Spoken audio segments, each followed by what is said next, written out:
जाजपुर पाणिकोइली थाना धनपुर गाँ निकट गछरु ठिकादार झुलंता मृतदेह उद्धार। मृतक धनपुर गाँवर श्रीधर बारिक से स्थानीय अंचल एक राइस मिल कार्य करुले। तेज मृतदेह निकट एक हाथलेखा चिठी मिली। पुलिस और साइंटिफिक टीम घटनास्थल में पहुंची तदंत आरंभ करपटे क्षतिपूरण दाबी में राइस मिल फाटक आगे मृतकों परिवार लोके और ग्रामवासी धारणा बसुंट।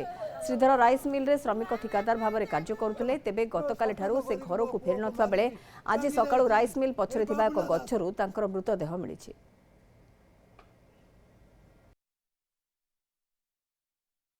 बापा खाली 4टा बेले घर को जाइए तापर आसला से सदाबले जाती राति 10टा 11टारे 10टा 11टा बेला वेट करूँ से कहीं गले घर को तापर कल करूँ टोटाल उठेले तापर तो बुली खोजुची पाऊनी आज सकाळु देखिली बापा रसीद दीजिए तो जानी किए कौन कहते मिले कौन पैसा पत्र कौन सर्ट होता टेंशन थे से कौन भूल होता हिसाब पत्र कौन कम पेमेंट आसाला लोक बहुत जन थे पैसा पत्र दे हो टेंशन थे।